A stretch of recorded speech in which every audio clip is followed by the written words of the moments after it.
अभी हमारे साथ ओबीसी जो संगठन है उनके समन्वयक मृणाल ढोले पाटिल है। ढोले पाटिल जी, आपकी मराठा आरक्षण के संदर्भ में आपकी भूमिका स्पष्ट कीजिए।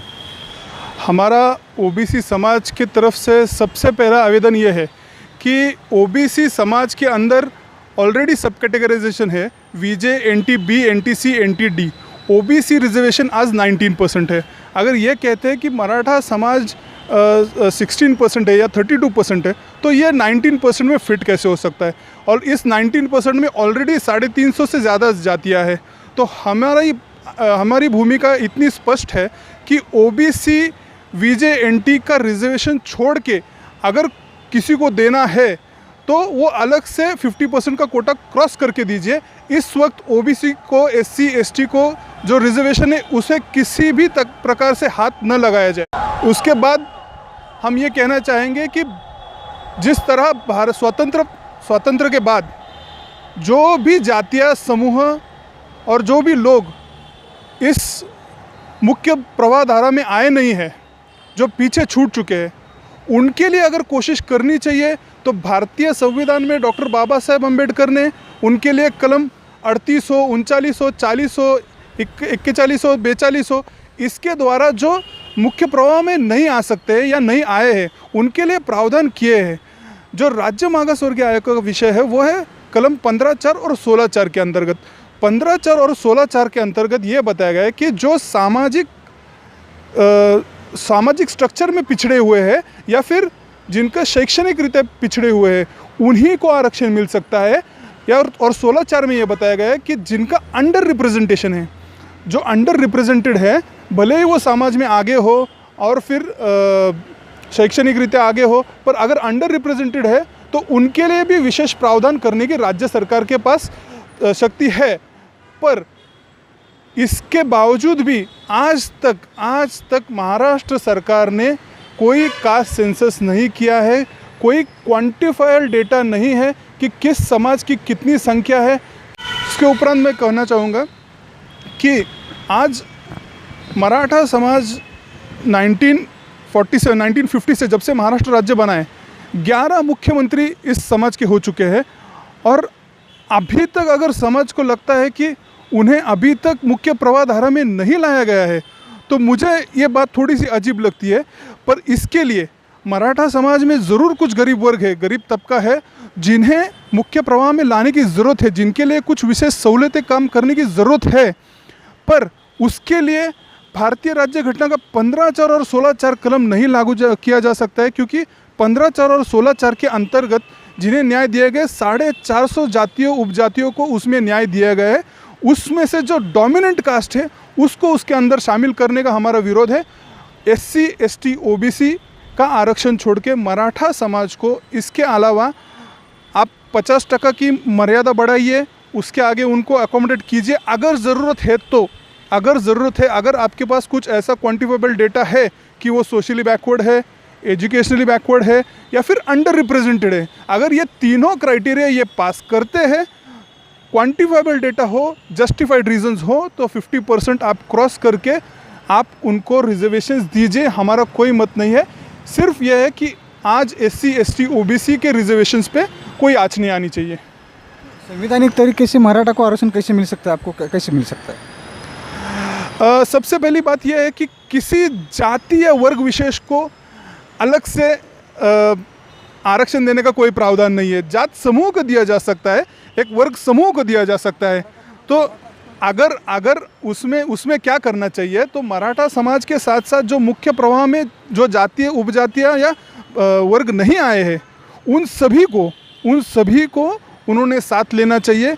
वो लिंगायत हो, जैन हो, जो महाराष्ट्रियन सिख हो, महाराष्ट्रियन ब्राह्मण भी हो, उसमें अगर जो मुख्य प्रवाह धारा से छूट गए हैं उन सभी का एक जात समूह बनाना चाहिए। प्रॉब्लम ये होता है कि जब आप मराठा लीडर्स से बात करते हो तो उनमें काफ़ी कन्फ्यूजन है।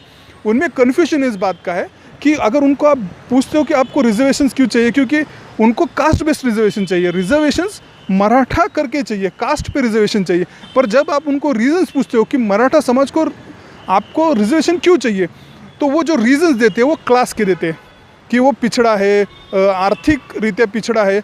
तो क्लास के रिजर्वेशंस की क्लास का लॉजिक लगा कि कास्ट पे रिजर्वेशंस नहीं दिया जा सकता है। अगर आपको क्लास का रीज़न देना है तो क्लास करके ही मिलेगा।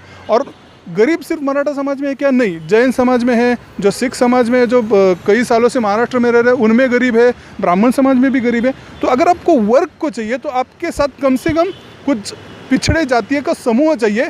समूह को रिजर्वेशन दिया जा सकता है, एक विशिष्ट जाति को नहीं दिया जा सकता है। मराठा एक जात है, वो समूह नहीं है, तो इसी मराठा को किसी समूह में समाविष्ट करके लेना पड़ेगा। तो इसके संदर्भ में क्या कहेंगे? अगर उसको किसी विशिष्ट समूह में समा लेना है तो उसके लिए संवैधानिक प्राविधान है, न्यायिक प्रक्रिया है। न्यायिक प्रक्रिया ये है कि इंदिरा साहनी वर्सेस भारत सरकार के केस में सुप्रीम कोर्ट ने ये कहा था कि जो कोई समाज पीछे है, आगे है, पिछड़ा है या सुधर गया है, इसका डिसीजन राज्य सरकार नहीं लेगी। उसके लिए एक विशेष बैकवर्ड क्लास कमीशन बनाया जाएगा। जो स्टेट बैकवर्ड क्लास कमीशन होगा वो डिसाइड करेगा कि कौन सा समाज आगे गया है, किस समाज की प्रगति हुई है और किस समाज को विशेष सहूलत देने की ज़रूरत है, विशेष मदद करने की ज़रूरत है। तो इसके बावजूद उन्होंने 3 क्राइटेरिया रखे हैं। सबसे पहला क्राइटेरिया कि वो सामाजिक बैकवर्ड, सोशली बैकवर्ड होना चाहिए। दूसरा क्राइटेरिया है कि वो एजुकेशनली बैकवर्ड होना चाहिए। और तीसरा क्राइटेरिया है कि अंडर रिप्रेजेंटेड होना चाहिए। तो सबसे पहली बात, अगर ये तीनों क्राइटेरिया कोई भी कास्ट अगर पास कर लेती है क्वांटिफाइबल डेटा पे, तो उसके लिए वो ऑटोमेटिकली बैकवर्ड क्लास के इसमें आ जाती है, SC ST OBC में आ जाती है। पर इसके लिए ये तीनों टेस्ट जो है पास करने पड़ेगी। सोशली आपको बैकवर्ड होना पड़ेगा, एजुकेशनली बैकवर्ड होना पड़ेगा और अंडर रिप्रेजेंटेड होना पड़ेगा।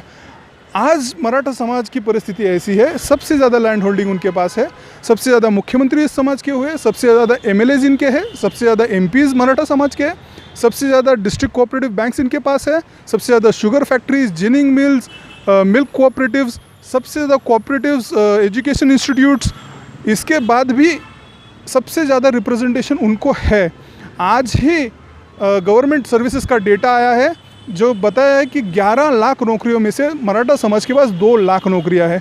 इसका मतलब कि करीब 20% ऑलरेडी नौकरियां मराठा समाज के पास है। तो they already have appropriate representation. अगर अप्रोप्रिएट रिप्रेजेंटेशन उनके पास है तो ये अंडर रिप्रेजेंटेशन दिखाएंगे कैसे? ये सबसे बड़ा सवाल है। मराठा आरक्षण के मुद्दे पर महाराष्ट्र में आंदोलन हो रहा है, तो बीजेपी सरकार ने अभी नया एक फंडा निकाला है कि आर्थिक निकष पर आरक्षण देना चाहिए। तो इसके संदर्भ में आप क्या कहेंगे? सबसे पहली बात यह है कि ये जो भारतीय जनता पार्टी है, ये पहले से ही आरक्षण विरोधी पार्टी रही है। जब भी मंडल कमीशन की बात है, ये कमंडल की बात करते हैं। ये पहले से ही आरक्षण इनको पहले से ही खटकता रहा है। जातिगत आरक्षण विशेषता इनको खटकता रहा है। तो जातिगत, आज के संवैधानिक ढांचे में वो जातिगत आरक्षण से हाथ नहीं धो बैठे, उसे डिनाई नहीं कर सकते। ये आज एक वास्तविकता है और काफ़ी इसके जो मूल है काफ़ी गहरे जा चुके हैं। आज जातिगत आरक्षण आप रद्द नहीं कर सकते हो। तो जातिगत अगर आरक्षण नहीं रद्द कर सकते हो तो इसी तरह कहीं से पटेल, गुज्जर, जाट, मराठा, इन सभी डोमिनेंट कास्ट का आप एक फेडरेशन बना के आप ये नई चर्चा लाते हो कि ठीक है जाति के बेस पे नहीं दे सकते हैं तो फिर आर्थिक बेस पे दे दीजिए। आप समझ लो ये बात कि इस देश में 1.7% लोग इनकम टैक्स भरते हैं। इसका सीधा मतलब हुआ कि 98.2% रिजर्वेशन के लिए काबिल हो जाएंगे। दूसरी बात ये है कि इतने कठोर कानून होने के बाद सबसे ज़्यादा बोगस सर्टिफिकेट्स कास्ट के ST में निकलते हैं, SC में निकलते हैं और OBC में निकलते हैं। जो लोग झूठे मनी और मसल पावर बेस पे झूठे जाति के दाखले बना सकते हैं, उन्हें एक झूठा जिसके अपना आर्थिक का अगर सर्टिफिकेट आप लो तो उनको बनाने में कोई टाइम नहीं लगेगा, वो तो काफ़ी आसान हो जाएगा। पहली बात तो ये प्रैक्टिकल नहीं है। आप ये भी मत भूलिए कि नरसिंह राव सरकार ने 92 में 10% आर्थिक बेसिस पे रिजर्वेशन दिया था, वो सुप्रीम कोर्ट ने खारिज कर दिया है। तो जो सुप्रीम कोर्ट ने इस देश ने नाकारा है, जो कॉन्स्टिट्यूशन में नहीं है, वो बातें ये सिर्फ हवाबाजी करने की बातें हैं। और सबसे पहली बात ये जाति की बात नहीं, ये नीति की बात है। भारतीय जनता पार्टी की नीति कभी भी जातीय आरक्षण के पक्ष में नहीं रही है। ओके, बहुत बढ़िया। अभी हमारे साथ युवा कार्यकर्ती सपना माली ये युवा कार्यकर्ती है, इनसे पूछेंगे, उनकी प्रतिक्रिया जान लेंगे कि मराठा आरक्षण के संदर्भ में आपकी क्या भूमिका है। आज जो भी आरक्षण का वो मैटर चल रहा है उसके ऊपर एक ही बात बोलूँगी, ये सरकार जो भी आज बोल रही है ये सब फेक बोल रही है, ये कि अंडर निकष में नहीं है।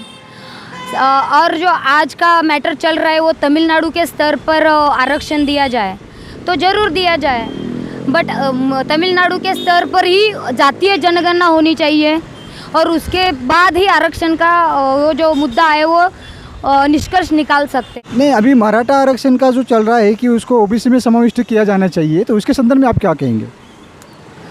ओबीसी में तो ऐसा निकष कोई भी नहीं है कि ओबीसी में अंडर रिप्रेजेंटेटिव कास्ट आनी चाहिए, और वैसे तो ओबीसी में कोई भी कास्ट अभी इन्वॉल्व नहीं कर सकता है, ये संविधान के अपोजिट हो सकता है।